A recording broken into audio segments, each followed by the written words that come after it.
Malhar chapter 2 गोल। इस पाठ का नाम पढ़कर आपके मन में कुछ गोल वस्तुओं के नाम और चित्र उभरे होंगे, गोल गेंद, गोल रोटी, गोल चंद्रमा आदि। लेकिन यह पाठ विशेष प्रकार के गोल और उसे करने वाले के बारे में है। यह पाठ एक प्रसिद्ध खिलाड़ी के संस्मरण का एक अंश है। आइए इसे पढ़ते हैं और जानते हैं कि कौन थे वे प्रसिद्ध खिलाड़ी। खेल के मैदान में धक्का मुक्की और नोकझोंक की घटनाएं होती रहती हैं। खेल में तो सब चलता ही है। जिन दिनों हम खेला करते थे उन दिनों भी यह सब चलता था। सन 1933 की बात है।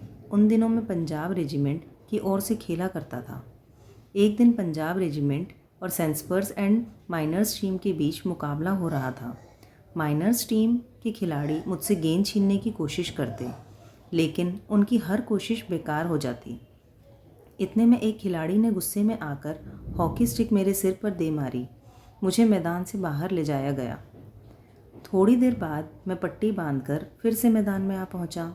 आते ही मैंने उस खिलाड़ी की पीठ पर हाथ रखकर कहा, तुम चिंता मत करो, इसका बदला मैं ज़रूर लूँगा। मेरे इतना कहते ही वह खिलाड़ी घबरा गया। अब हर समय मुझे ही देखता रहता कि कब मैं उसके सिर पर हॉकी स्टिक मारने वाला हूँ। मैंने एक के बाद एक झटपट 6 गोल कर दिए। खेल खत्म होने के बाद मैंने फिर से उस खिलाड़ी की पीठ थपथपाई और कहा, दोस्त, खेल में इतना गुस्सा अच्छा नहीं। मैंने तो अपना बदला ले ही लिया है। अगर तुम मुझे हॉकी से नहीं मारते तो शायद मैं तुम्हें 2 ही गोल से हराता। वह खिलाड़ी सचमुच बहुत शर्मिंदा हुआ। तो देखा आपने मेरा बदला लेने का ढंग। सच मानो, बुरा करने का काम वाला आदमी हर समय इस बात से डरता है कि उसके साथ भी बुराई की जाएगी। आज मैं जहाँ भी जाता हूँ, बच्चे व बूढ़े मुझे घेर लेते हैं और मुझसे मेरी सफलता का राज जानना चाहते हैं। मेरे पास सफलता का कोई गुरु मंत्र तो नहीं है। हर किसी से यही कहता हूँ कि लगन और साधना, खेल भावना ही सफलता का सबसे बड़ा मंत्र है। मेरा जन्म सन 1904 में प्रयाग में एक साधारण से परिवार में हुआ था। बाद में हम झांसी आकर बस गए। 16 साल की उम्र में मैं फर्स्ट ब्राह्मण रेजिमेंट में एक साधारण सिपाही के रूप में भर्ती हो गया। मेरी रेजिमेंट का हॉकी खेल में काफ़ी नाम था, पर खेल में मेरी कोई दिलचस्पी नहीं थी। उस समय हमारी रेजिमेंट के सूबेदार मेजर तिवारी थे। बार बार मुझे हॉकी खेलने के लिए कहते। हमारी छावनी में हॉकी खेलने का कोई निश्चित समय नहीं था।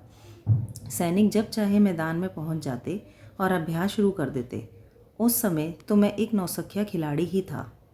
जैसे जैसे मेरे खेल में निखार आता गया, वैसे वैसे मुझे तरक्की भी मिलती गई। सन 1936 में बर्लिन ओलंपिक में मुझे कप्तान बनाया गया। उस समय मैं सेना में लॉन्स नायक था। बर्लिन ओलंपिक में लोग मेरे हॉकी खेलने के ढंग से इतने प्रभावित हुए कि उन्होंने मुझे हॉकी का जादूगर कहना शुरू कर दिया। इसका मतलब यह नहीं था कि सारे गोल मैं ही करता था।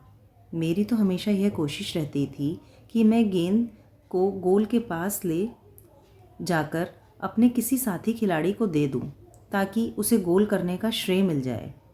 अपनी इसी खेल भावना के कारण मैं दुनिया के खेल प्रेमियों का दिल जीत लिया।